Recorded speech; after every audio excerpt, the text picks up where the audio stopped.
Okay, all our speakers are here already, which is great.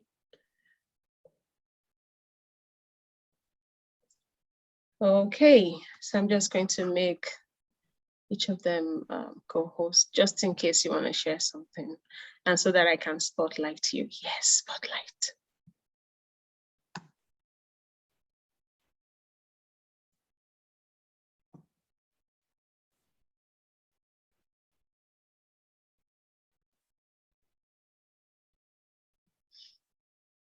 Okay. So I'm just gonna do a quick run through about what this meetup group is about. Many of you have attended several of our meetings. Immigrant Techies Alberta is a meetup group where people just hang out. We are not, at this time, a legal entity. We're not registered as a business or for-profit or non-profit or anything. It's just a community of for people that are curious about tech. So you're interested, you're not sure where to go, or you already have some skills, you are looking for ways to sharpen it, or you are just interested in how the whole ecosystem works and you need some pointers, or you want to understand what are the options you have in tech, or you're looking for how to transfer the skills you already have. So it's just this explorative space that just for people that have questions, or you want to help out, you want to ask questions. We're just here to create that safe space for people to ask all the questions and find out all that they might want to know. Okay, so tonight we have, I know the event said 3 people, but I had reached out to Minako earlier, but I didn't get her response on time. So she responded quite late after the poster was already made. So you'll be hearing 4 stories, basically. If you came for 3 stories, guess what? There's 1 more. The more, the merrier, right? So we're just going to get to it right away because there are many people. And let's start with Ifeoma, ladies first. So let's start with Ifeoma. Just tell us a little bit about yourself, your previous story, how it started, what industry you were in before, and what prompted your interest in tech, like the whole everything, just spill. Okay, thank you so much, Wumi. Can everyone hear me well?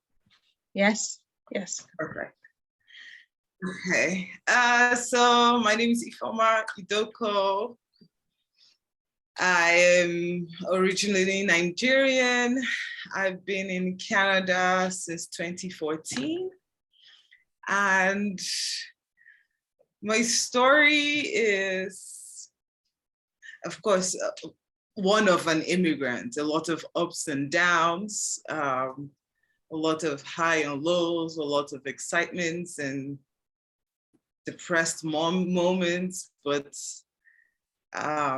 turned out to be where I am today. So I will start with 2014. So I came into Canada 2014, at first in Toronto, because of course, Toronto is the finance hub, and I came in with a bachelor's degree from the UK in accounting and finance, few exams away from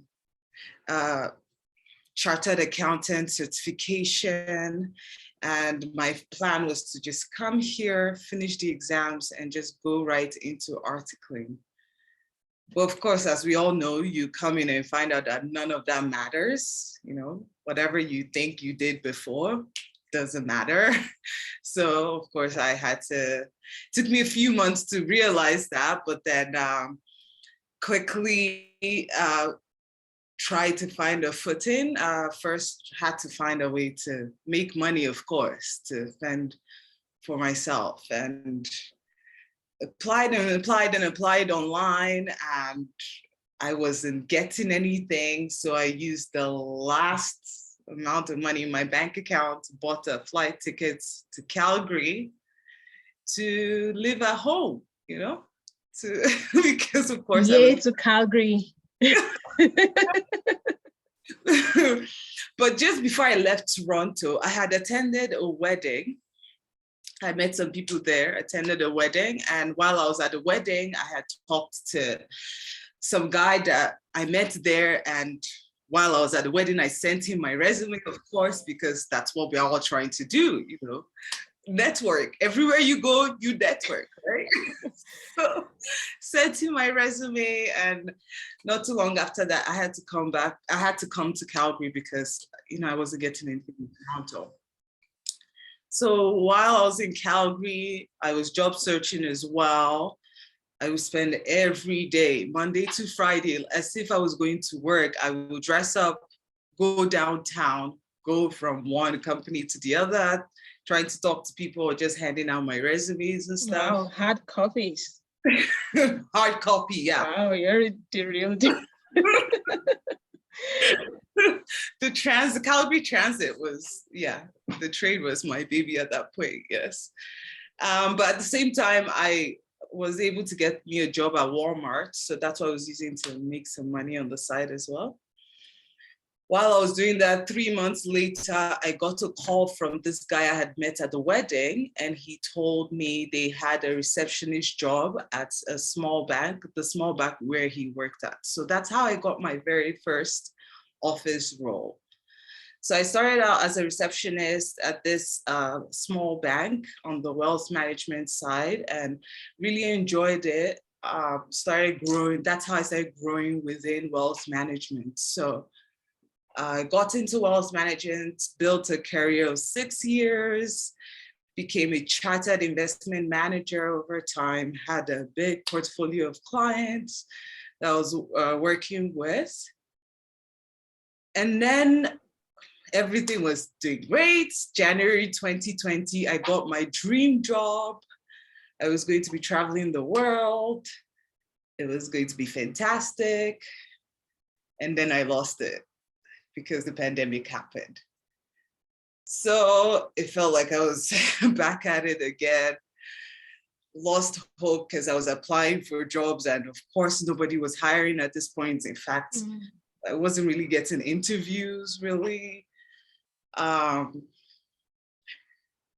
I was trying to do courses online, Udemy courses. I tried to do a Python course that's seen online, a free course and everything. But at the same time, my younger brother, he's in tech. He lives in Whitehorse, and I've been trying to get him to move to Calgary. So I was talking to a few friends of friends. Of course, everywhere you go, you network. I'm talking to people about my brother, but also about me trying to get something for myself as well. And a friend of a friend had told me about a boot camp for a full stack web developer, and he thought it could help my brother. So your brother. So I call up my brother and I'm trying to convince him, you can do this, just move here, you can get into this. And halfway through, I'm like, hold up, I can do this too. Like, I mean, all they need is just someone that's not working right now. I'm not working right now. I'm applying for jobs. I had gotten 2 interviews at this point, but I wasn't getting anything. What would 6 months of going back to school do to me? You know, I'm not getting anything anyway right now. And, and I mean, it's software development. I know nothing about it, but hey, I can. So you started from the very scratch. I knew nothing about it. So I went into this boot camp, you know, everyone around me thought I was crazy because I was like, I'm going to be a software developer. And they're like, that's crazy talk, you know? And even my family are like, keep applying for jobs, you know? While you're doing this, you could get a job while you're doing that, you know? So, and I was still applying for financial advisor jobs, right? But while I was in this program, honestly, I would say it really changed my life because not only did I enjoy it, it was very hard. I'll be honest with you, it was very hard. And even till now, I am still learning as I'm going. Every week I'm filled with fear, I'll be honest with you, right? You know, but it felt like it was going to give me my dream. And my dream was, I want to be able to work from anywhere in the world, honestly. No, I don't want to be stuck anywhere. And I want to have a flexible work life, you know, as well.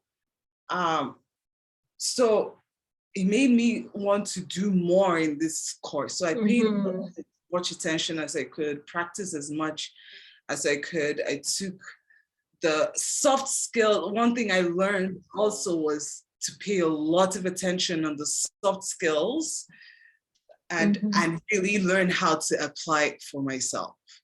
So after the program, I started job searching again. But one thing I learned was what I did before I shouldn't think of it like it doesn't matter.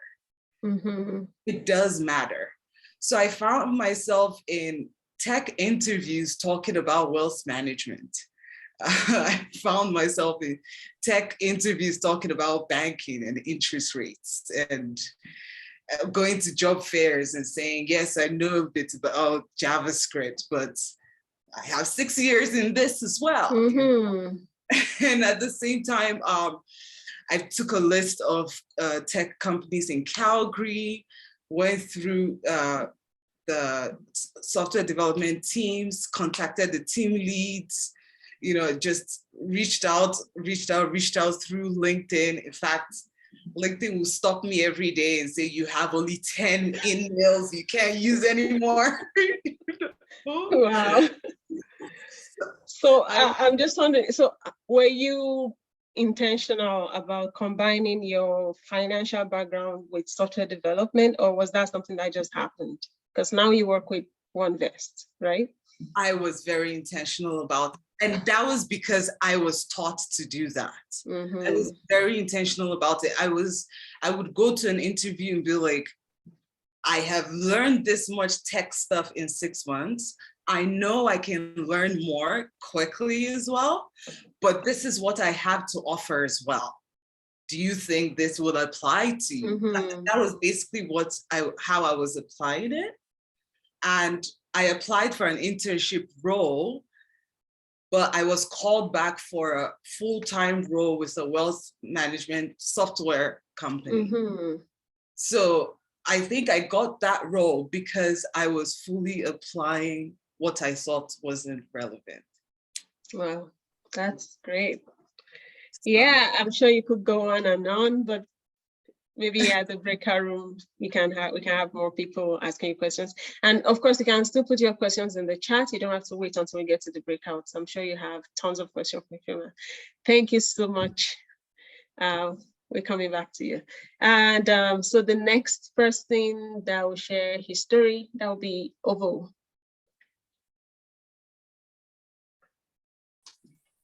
Thank you very much, Wumi. Can everyone hear me clearly?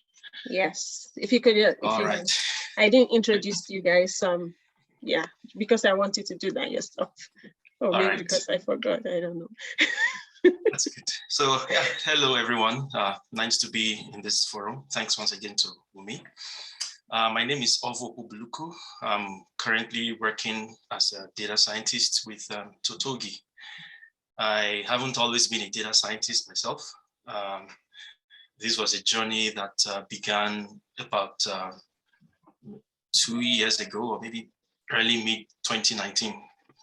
But before that, my history in Canada started in 2013 when I came in as a student to study petroleum engineering at SAIT, Southern Alberta Institute of Technology here in Calgary, right?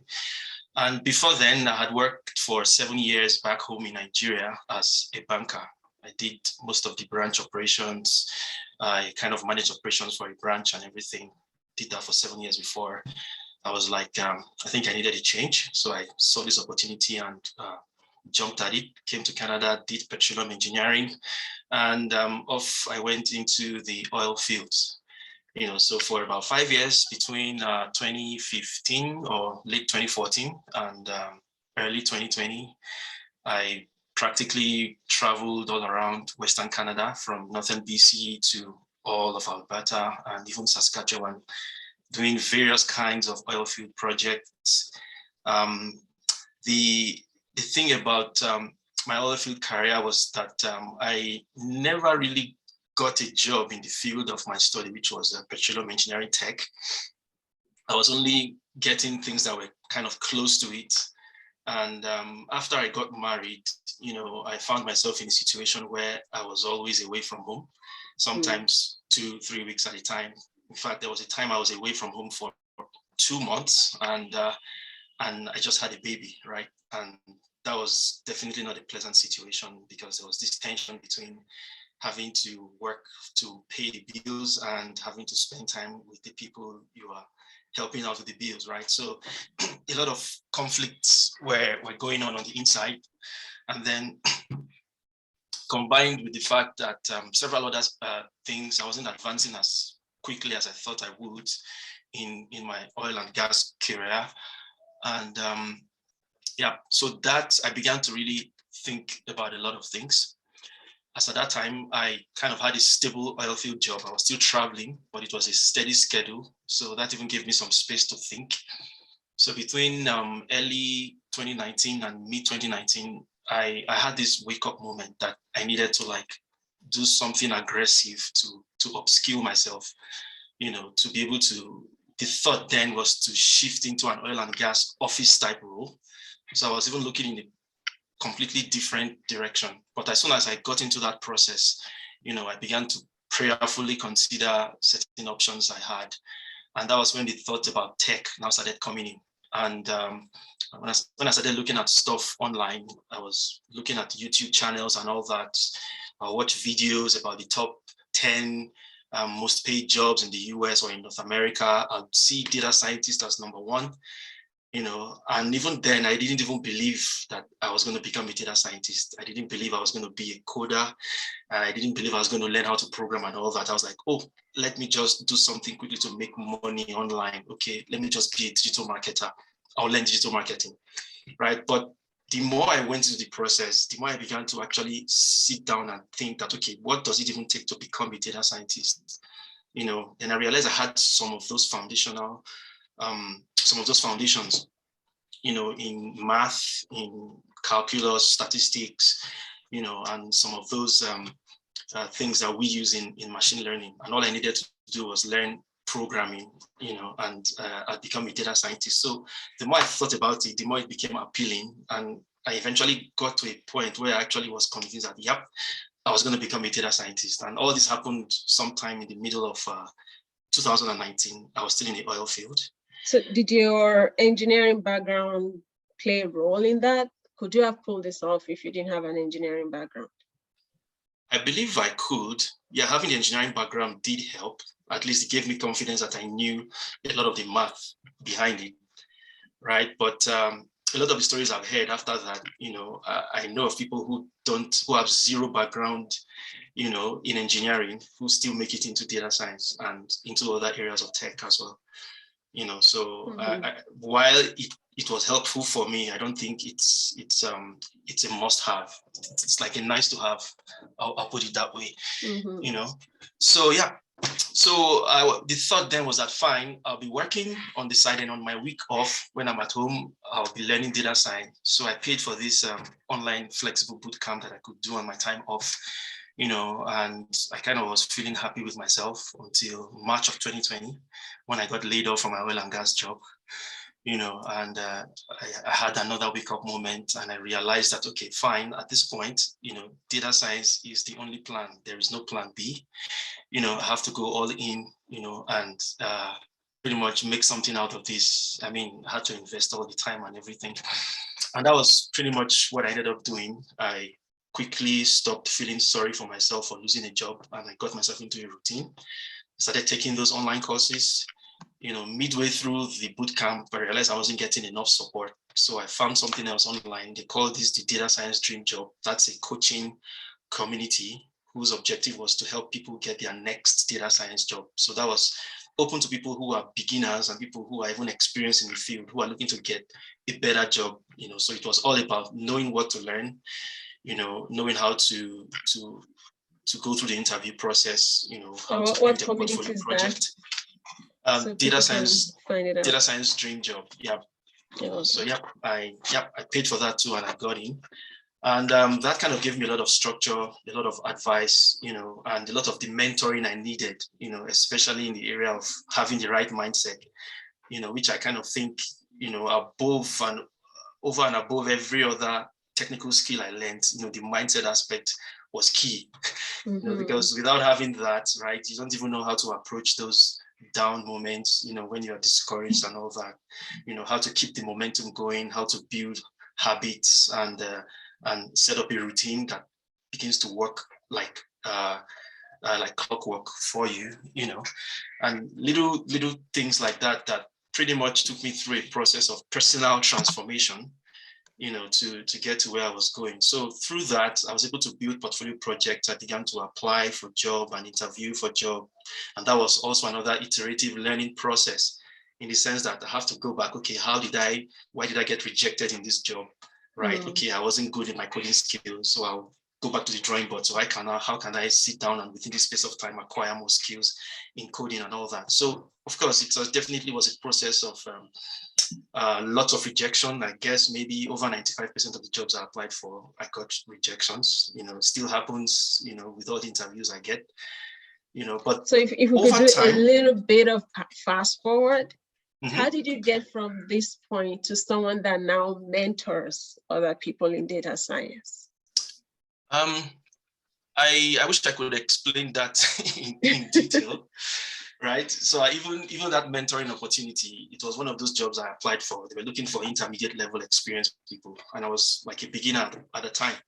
Right. So I considered it as one of the many jobs I applied for. And to my pleasant surprise, I got a call back.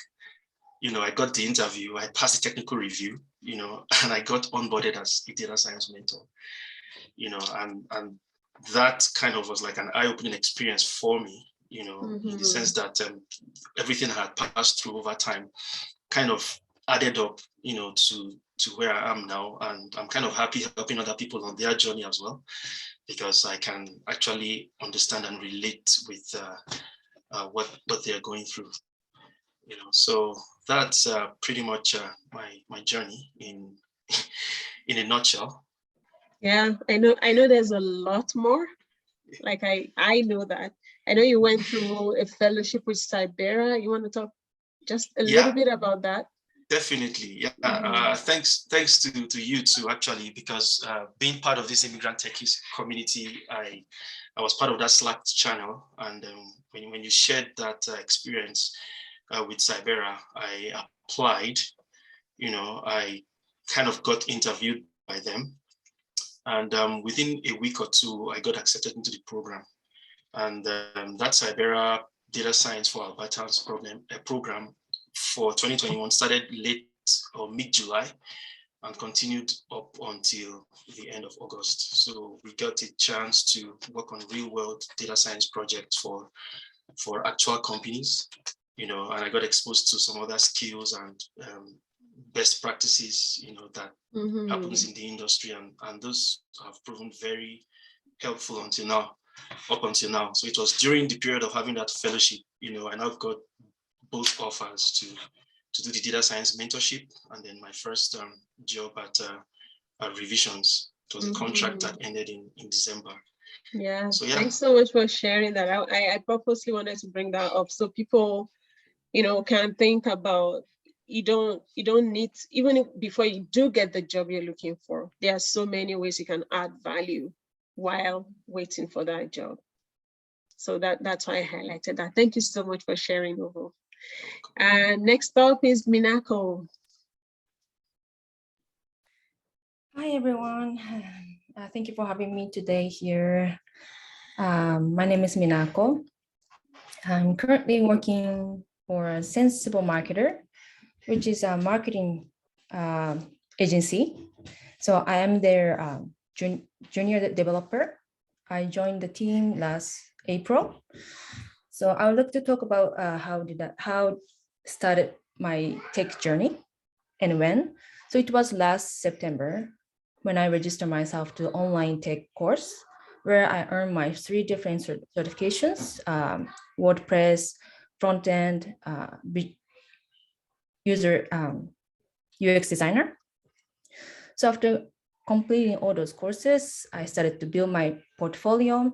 Same time, I decided to reach out to Career Hub, which is non-profit organization, because I was aware that I'm not gonna write effective resume or don't have any skill to go through interview process. So they helped me with that, writing resume and practicing interviews. After applying a couple month, I got 2 offers, which is for contract role from this company. Also 1 part-time a company which is overseas. But so after working a couple months, I got an offer full-time job from this company. So I decided to leave the other company, which is located overseas. So it's been 1 year. I'm liking what I'm doing, and I'm loving working with my team, who's very supportive and amazing. A little bit about my personal side. So I was born and raised in Japan. I studied in hotel management in back home, but I didn't get to work. And I came here. I also have worked as an interpreter in a CBE and translator for some companies, but I found I'm not gonna be able to earn enough money to feed my family. That's how I decided to change my career. But also I wanted to have an opportunity to work from home. So I don't need to pay for daycare. That's a good plan. Yes, working now. So I have 3 kids, 2 in school, which is full-time. So it has no issues, but I have a still little one that needs daycare. So while I'm working, I kind of want taking care of her beside, so which is working. So that's what I wanted to do. That's a first reason that I wanted to change my career. But also, which was very demand. That's how I get my job like within a couple months. Maybe I was lucky as well. But so that's how I'm here tonight to share my story. And if there's any situation that I was a year ago, I just wanted to tell you to believe in yourself. You can make this change. Wow. Thank you so much, Minako. I mean, you have 3 little ones and you were still able to pull this off. If you could talk a little more about the UI UX aspect of your training, the job you eventually got, did they take you on because you have the UI UX experience? Exactly. It's tied together because I'm a developer in this company, but I really work with designers so closely. So having both knowledge is really helpful. So then I can help designers a little bit, but also on the designer side, having the knowledge in the development, I thought that's helpful. So it's not really necessary, but knowing a little bit both sides is that I can tell. So that means you work right now as a front-end developer, or if it was a strictly design role, you could take that on as well, right? Yes, but I'm happy that I chose the developer role. Okay. I mean, this is my attempt at making people know there are many options. You don't have to be a developer. Yeah, exactly. Like your interests matter also. If you're the designer, creative type, and you prefer that, you have a place in tech as well. Okay, thank you so much for sharing, Minako. Thanks for coming in last minute. Yeah, really appreciate that. Okay, so now let's have Jack. The floor is yours, Jack. Yeah, hi, good evening, Umi. Can you hear me? Yes. Okay, yeah, nice to meet everybody here. And I see lots of older friends like Blair, Cody, and Ifoma, and we are from the same bootcamp Inception. And overall, I think we work for the same company, Schlumberger, and I also did petroleum engineering. Okay, I'll start my story. Started in 2007. So that's the time when I started to apply for university. At that time, like oil price was like $140 per dollars per barrel, and everybody wants to study petroleum engineering. So I just decided to go with petroleum engineering. And 2011, I finished my bachelor in China, and but I always want to get some international working experience. So there's a company called Schlumberger, which is kind of like Google in the oil industry. That's a company I want to join, and but the best way to join them is actually join them like in North America or somewhere. In this way, you can like join them as like an international employee. So then I applied for some schools in US and Canada, and finally I got accepted by University of Regina in Saskatchewan, Canada, as a master student. So I spent 3.5 years there. I graduated in 2014, but things changed a lot. In that year, oil price crashed. The price dropped from 100 to, I don't know, all the way down to 25 something.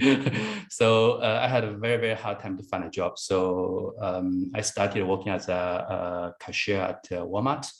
Later, I worked in a golf club, and I also worked in a casino as a blackjack dealer. What kinds of jobs? So it was very tough, but I never forget that I still have the dream to join Schlumberger, because that's my dream company. I just keep applying in 2017, and the web price improved a little bit. So I finally joined them, and I worked with them for 3.5 years, and eventually got my senior field engineer job title.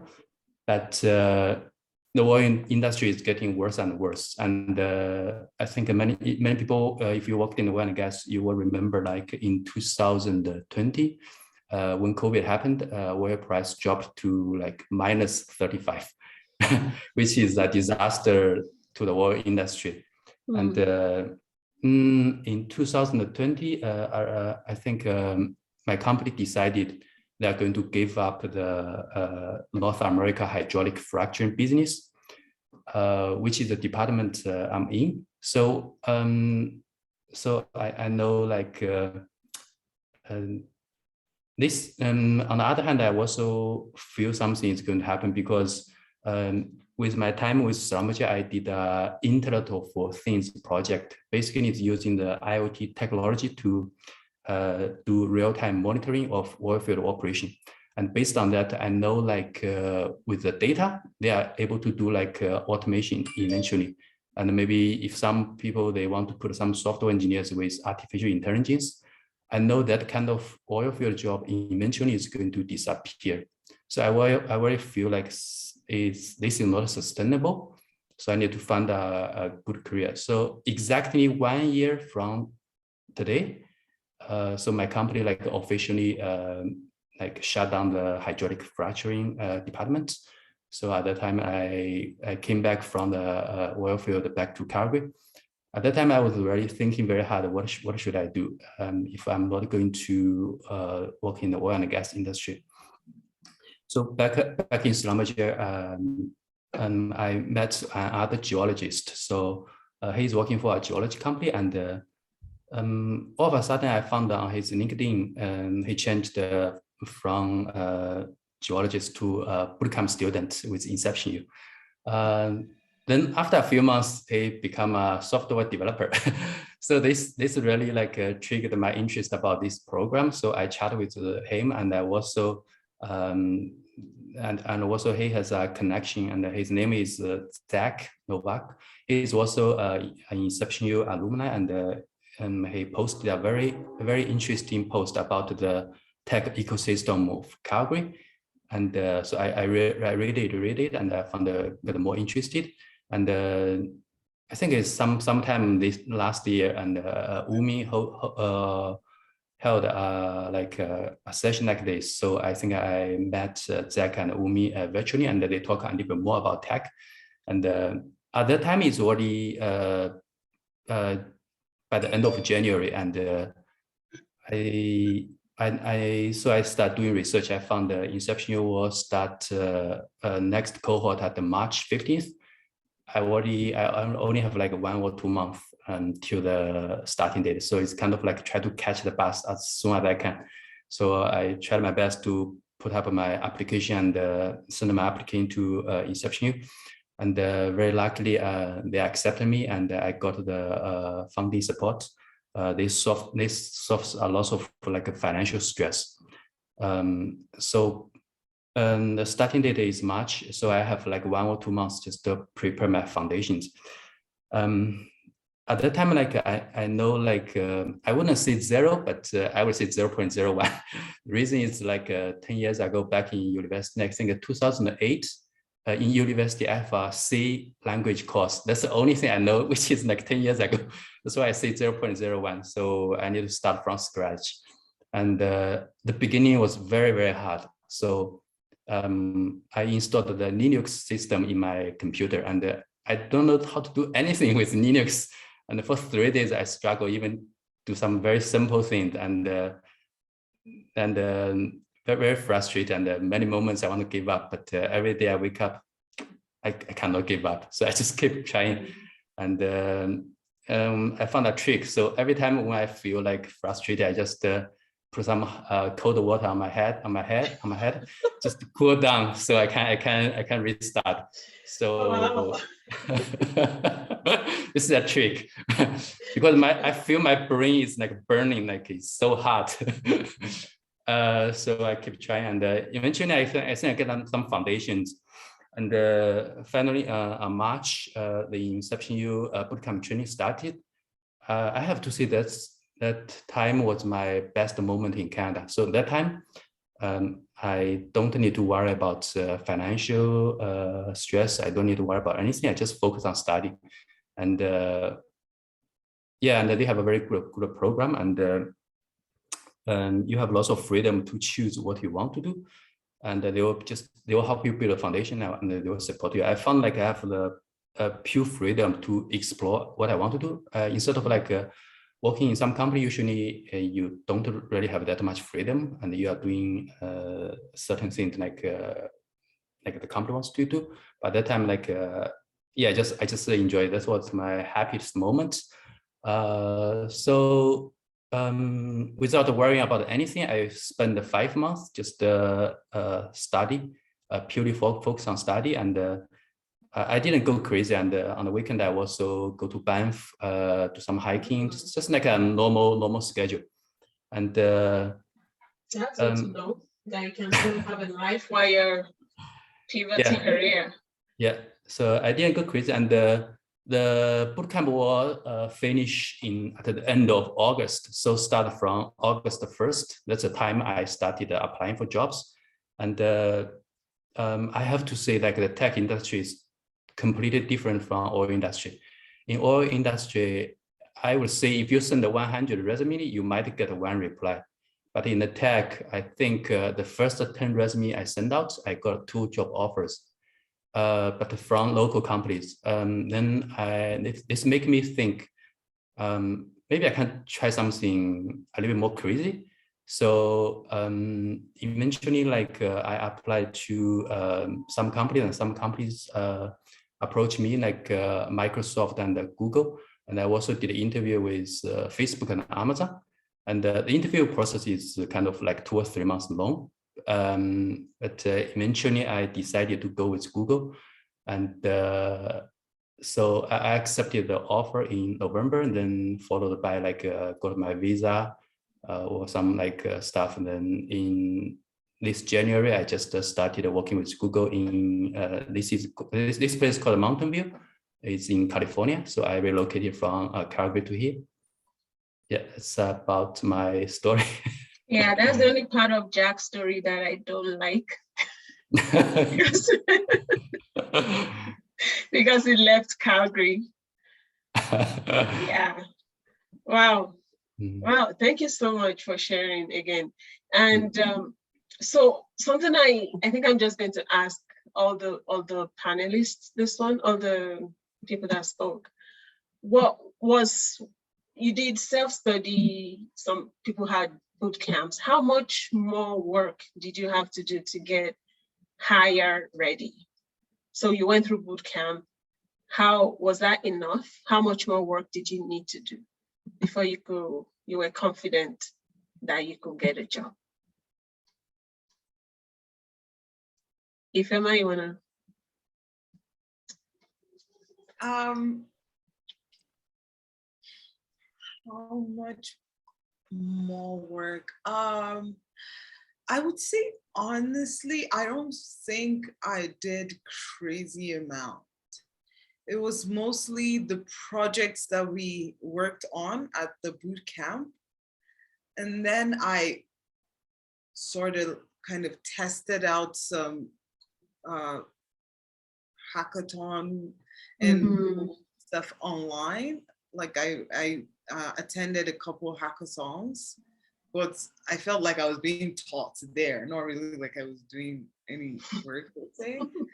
And I built just a small websites and things for my portfolio website that I was using to talk to employers about. But I didn't spend much time really coding after the boot camp. The coding was because, you know, when I'm bored, I like to code. So that's a thing. But it's not like I was coding so I can get a job. Right. More networking. Like most of my time went into Zoom calls with people from LinkedIn and job fairs, a whole fairs. Yeah. Ovo, how about you? How did you keep your skills like up to date at every point in time? Yep.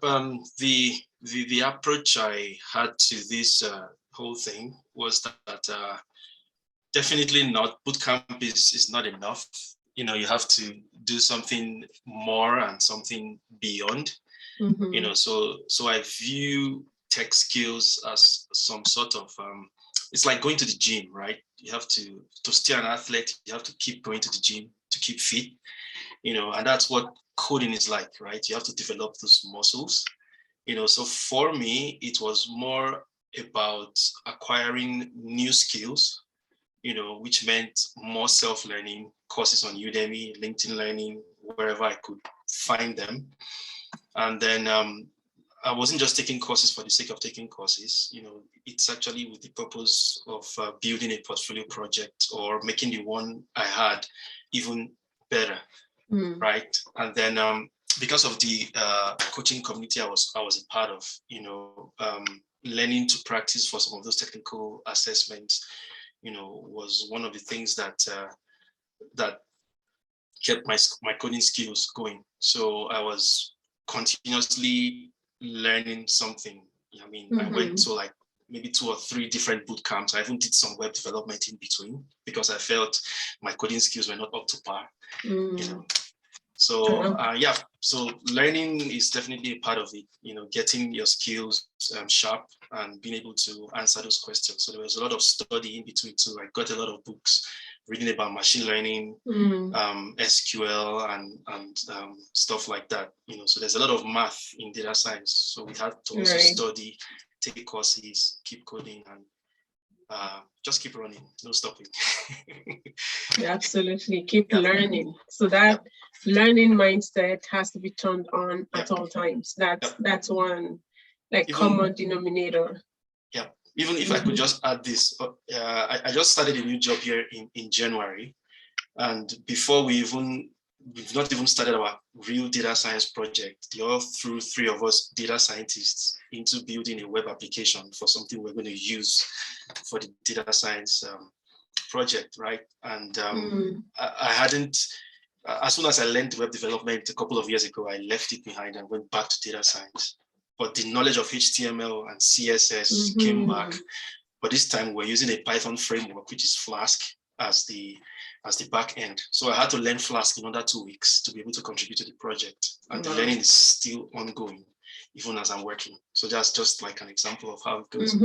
So you have to have the adaptable mindset that anything can get thrown at me. If there's something that's common in all your stories, is that something happened and then you had to make a choice. What do I do with this wake-up call? Do I go into blame game, or do I go into what can I do? What ability do I already have that I can just and go for it? Absolutely. Yeah, before we go into the breakout rooms, Minako, I mean, with 3 kids, self-learning, I mean, in your story, you didn't attend any formal boot camp, right? No, actually, it was online school. Okay, it was a school. Yeah, okay. But I think I chose the affordable one. So yes, there are affordable options. That's good to know. Yeah, but they give really limited projects. So I didn't feel it's so when I built my portfolio with only those projects, I feel my portfolio was so empty. So I didn't think it is not showing, showcasing my skills. That's how I needed to purchase another JavaScript program, because I also find that my weakness is JavaScript language. So from there, I got some projects that I can showcase on my portfolio. But I did watch so many YouTube, the developers sharing their website with different skills. They share with different skills, so I learned from them as well. Yeah, thank you. And something I also noticed in all your stories, everything happened under 2 years for all 4 of you.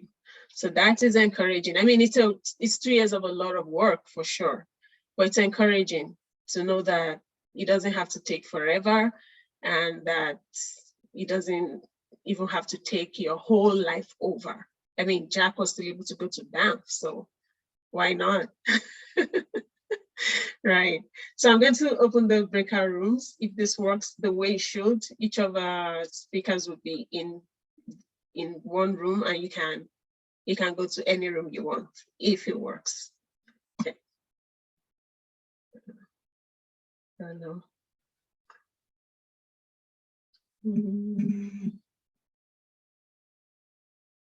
Is that working?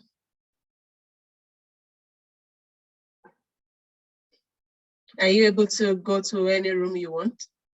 No, No. nothing's popping up. Okay.